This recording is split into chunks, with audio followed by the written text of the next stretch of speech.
Emerson. Just call me Gigi. And for everybody else, I'm Susan Walker. I'm an artist. This is my studio in Issaquah, Washington. And years ago, and we're talking 30 years ago, I was a first grade teacher. And I wanted to share some of those skills with Emerson as he's learning to read. He's a kindergartner, so join us if you can. Thank you. See you soon.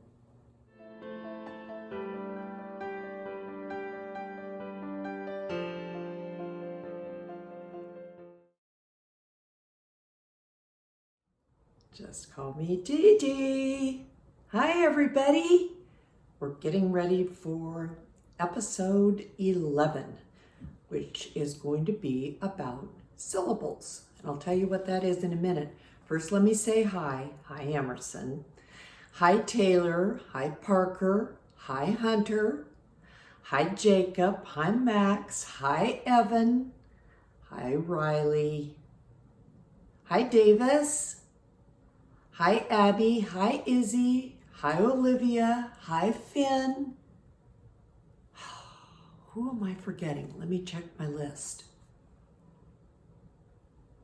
Remy! Hi, Remy! Hi, Maddie. Hi, Miles. Tennessee. Hi, Nico. Hi, Gus. Shaw Island. Okay, that's everybody, I think. And let's get ready for today's lesson. So today's lesson is about syllables, and those are chunks of a word that when you mush them together, they become the whole word. So sometimes as a reader, you have to look at a word and see if you can figure out how to sound out just a chunk of it, and then you can blend or mush those two chunks together. So let me get my examples and show you what I'm talking about. Okay, reading detectives, are you ready? Here's a word, pad. Here's another word,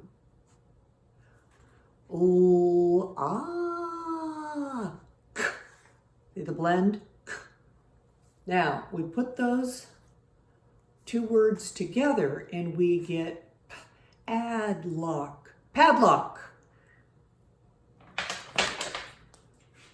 Padlock.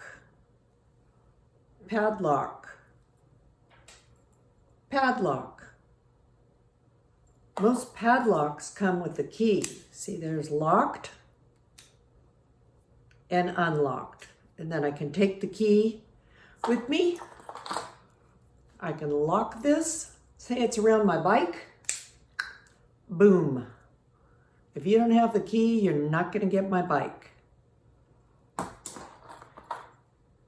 Tiny little padlock. Medium-sized padlock. Okay, that's padlock. Now, what's up next? Nap. Nap.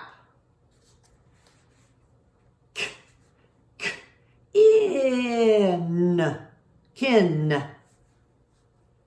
Napkin. Napkin. Napkin. Paper napkin. Colorful napkin. Cloth napkin. Different kinds of napkins. Now, let me give you one that's a little bit trickier. Okay, word detectives, these are going to get a little trickier. There's a long word, and you're thinking to yourself, I wonder if I should try sounding out the syllables. The BL is the blend.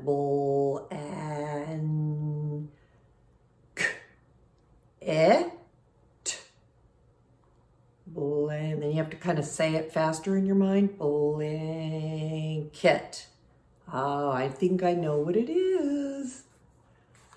Blanket. You know? Blanket. Like this soft, cuddly blanket that I have. Okay, word detectives, here we go. What do you think that word is? It describes an emotion. It's not a thing you can touch. Upset.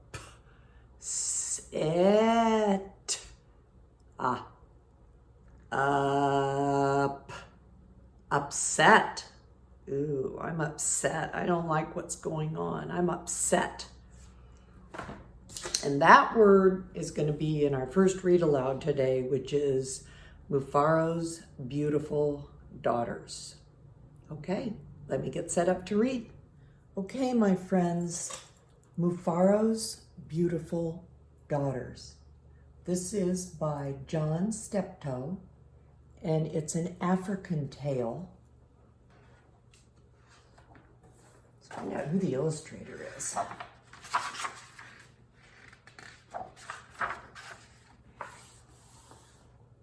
Oh, maybe he did the illustrations as well. Beautiful.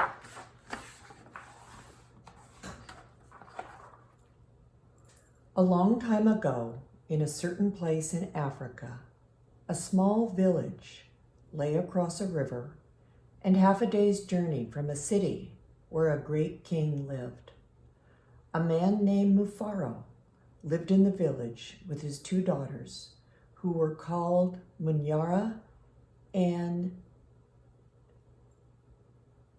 Nyasha. Munyara and Nyasha. Everyone agreed that Munyara and Nyasha were very beautiful.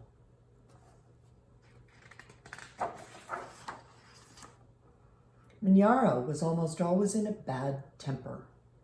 She teased her sister whenever their father's back was turned, and she had been heard to say, "Someday, Nyasha, I will be a queen, and you will be a servant in my household." Nyasha responded, "If that should come to pass, I will be pleased to serve you." "Why do you say such things? You are clever and strong and beautiful. Why are you so unhappy, Munyara?" "Because everyone talks about how kind you are, and they praise everything you do," Munyara replied. "I'm certain that Father loves you best. But when I am a queen, everyone will know that your silly kindness is only weakness."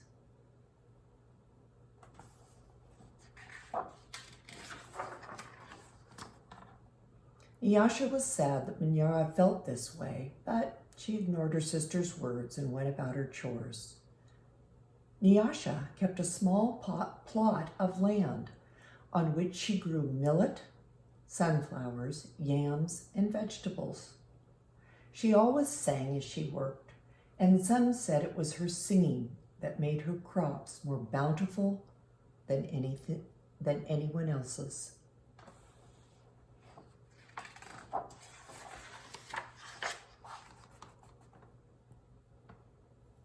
One day, Nyasha noticed a small green garden snake resting beneath a yam vine. "Oh, good day, little Nyoka," she called to him. "You are welcome here.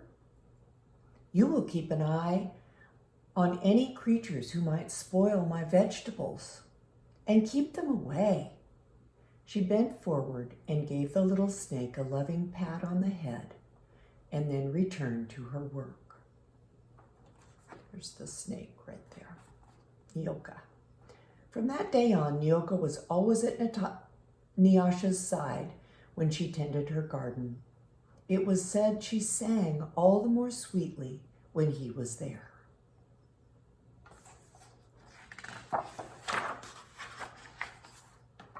Mufaro knew nothing of how Munyara treated Nyasha. Nyasha was too considerate of her father's feelings to complain, and Munyara was always careful to behave herself when Mufaro was around. Early one morning, a messenger from the city arrived. The great king wanted a wife. "The most worthy and beautiful daughters of the land are invited to appear before the king, and he will choose one to become queen," the messenger proclaimed. Mufaro called Minyara and Nyasha to him. It would be a great honor to have one of you chosen, he said. Prepare yourselves to journey to the city. I will call together all our friends to make a wedding party. We will leave tomorrow as the sun rises. But my father, Nyara said sweetly, it would be painful for either of us to leave you, even to be the wife of a king. I know Nyasha would grieve to death if she were parted from you. I am strong. Send me to the city, father, and let poor Nyasha be happy here with you.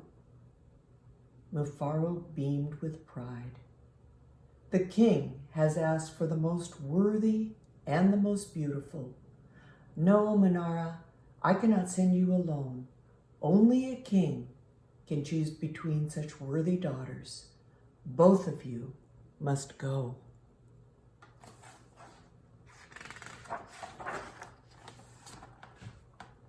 That night, when everyone was asleep, Minyara stole quietly out of the village. She had never been in the forest at night before, and she was frightened. But her greed to be the first to appear before the king drove her on. In her hurry, she almost stumbled over a small boy who suddenly appeared, standing in the path. Please, said the boy, I am hungry. Will you give me something to eat? I have brought only enough food for myself, Minyara replied. But please, said the boy, I am so very hungry. Out of my way, boy. Tomorrow I will become your queen. How dare you stand in my path?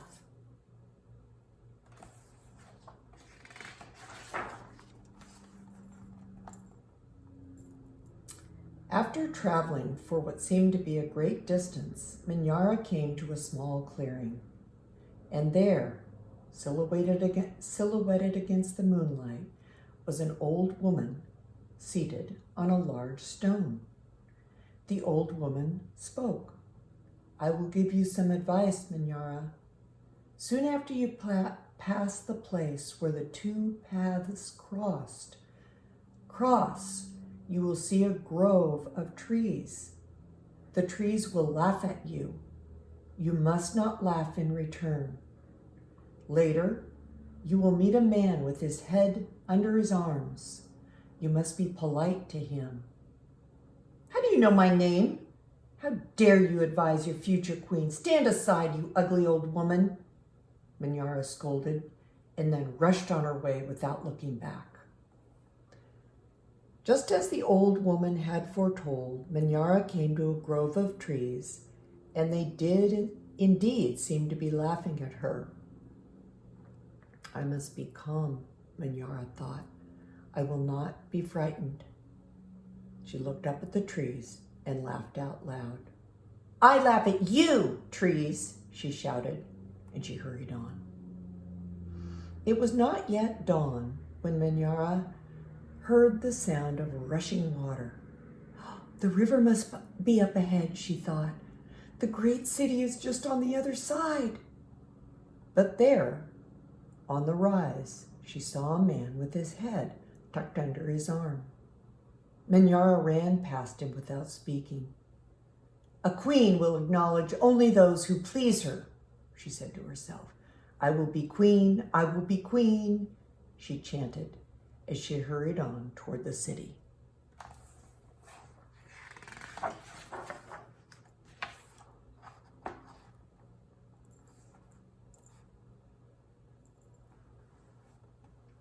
Nyasha woke at the first light of dawn. As she put on her finest garments, she thought how her life might be changed forever beyond this day. I'd much prefer to live here, she admitted to herself. I would hate to leave this village and never see my father or sing to little Nyoka again. Her thoughts were interrupted by loud shouts and a commotion from the wedding party assembled outside. Minyara was missing. Everyone was rushing around, searching and calling for her. When they found her footprints on the path that led to the city, they decided to go on ahead as planned. As the wedding party moved through the forest, brightly plumed birds darted about the cool green shadows beneath the trees. Though anxious about her sister, Nyasha was soon filled with excitement about all there was to see.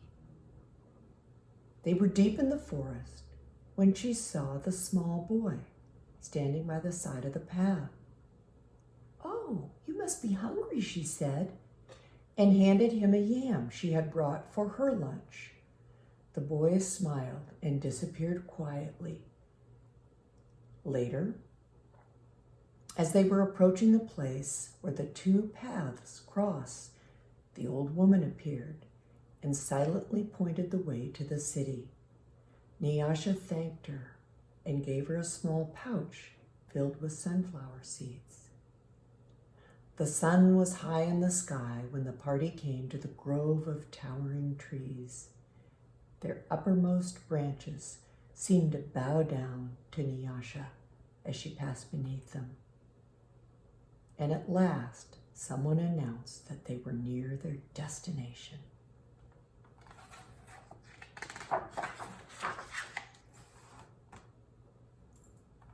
Nyasha ran ahead and topped the rise before the others could catch up with her. She stood transfixed at her first sight of the city. "Oh, my father," she called. "A great spirit must stand guard here. Just look at what lies before us. I have never in all my life dreamed there could be anything so beautiful."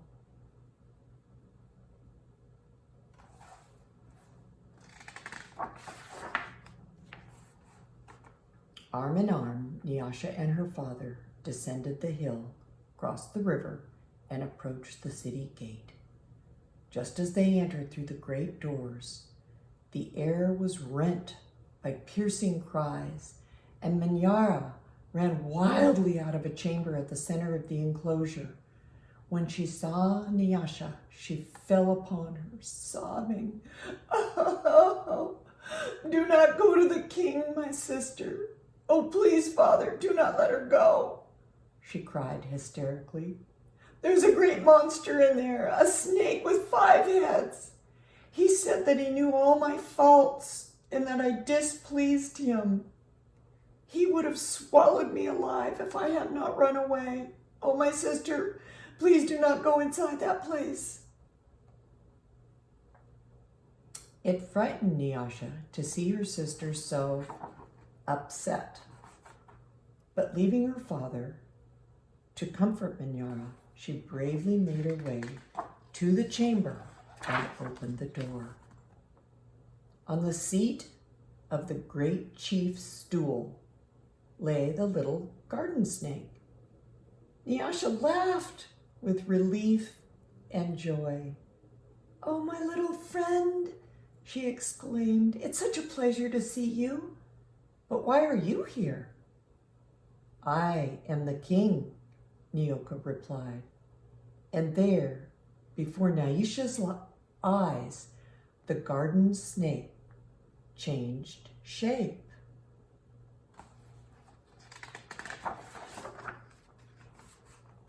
"I am the king. I am also the hungry boy whom you shared a yam with in the forest, and the old woman to whom you made a gift of sunflower seeds.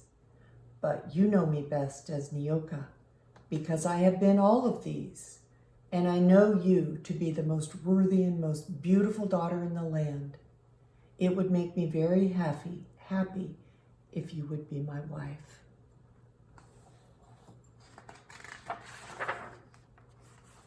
And so it was that, a long time ago, Nyasha agreed to be married. The king's mother and sisters took Nyasha to their house, and the wedding preparations began. The best weavers in the land laid out their finest cloth for her wedding garments. Villagers from all around were invited to the celebration, and a great feast was held. Nyasha prepared the bread for the wedding feast from the mullet that had been brought from her own village. Mufaro proclaimed to all who would hear him that he was the happiest father in all the land, for he was blessed with 2 beautiful and worthy daughters, Nyasha, the queen, and Manyara, a servant in the queen's household.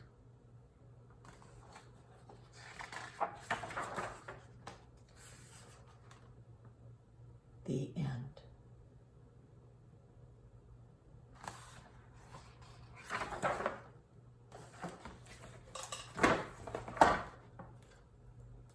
Did the book, the one we just read, did this story remind you a little bit of the Cinderella story? This is a tale from Africa, but the Cinderella story is also a very traditional tale.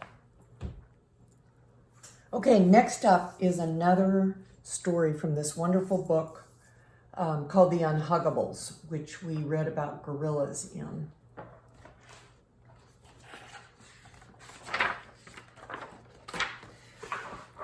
This was the book that we learned what a table of contents is. So here's the title of the book, The Unhuggables. The author is the National Wildlife Federation.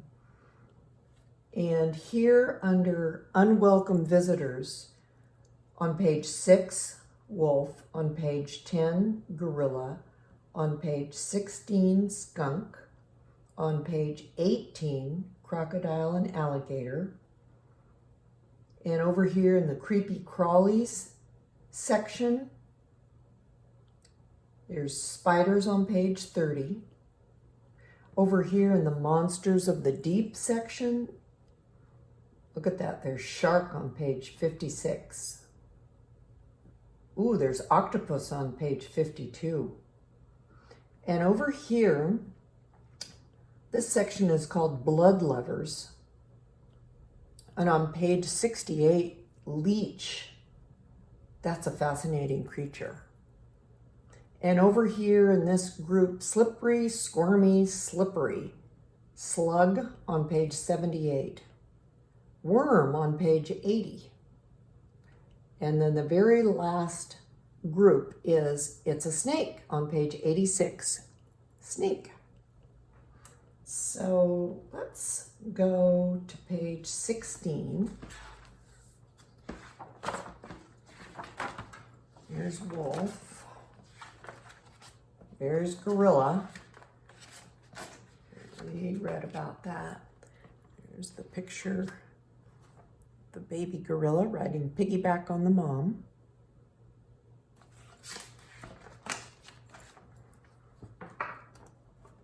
And here's the skunk page. Skunk.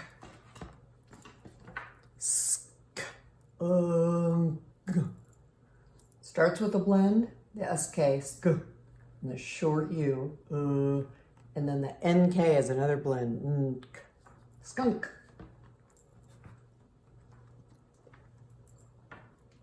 When it comes to skunks, there's bad news and there's good news. The bad news is skunk spray is one of the worst smells in nature. It makes some people and animals sick to their stomachs and can also cause temporary blindness. The good news is a skunk sprays only in self-defense, and it gives plenty of warning before it does. Glands at the base of the skunk's tail produce a smelly, oily liquid called musk. When a skunk sprays, it forces out the musk in a thin stream like water from a squirt gun. The skunk aims at its victim's face and is accurate up to 12 feet. Dang, that's probably the same distance as, well, if you know someone that's about 6 feet tall, I'm 5'9", it'd be 2 of me tall. That's a long ways for a little animal to be able to be accurate with his spray. Right under his tail is where it comes from. Okay, let's go back to the book. Before it sprays, though, a skunk warns animals and people to stay away. The first warning is like a little dance. The skunk arches its back and pats its front feet on the ground. If that warning doesn't work, the skunk shakes its head from side to side. It looks as if it's saying, no, no. And finally, the skunk raises its tail and gets ready to spray. Some kinds of skunks stand on their front paws and raise their hind feet in the air to spray. That's kind of like doing a handstand. Others stay down on all fours, but the result is the same. Stink time! Gray foxes are among the few enemies that can get past a skunk's defense. A fox on the attack will ambush a skunk and grab its neck, rolling the animal over before it can spray. The fox has to be quick, though. One kind of skunk, the spotted skunk, is so fast it can attack and eat a snake without being bitten. Usually, skunks eat rodents, insects, eggs, and fruit.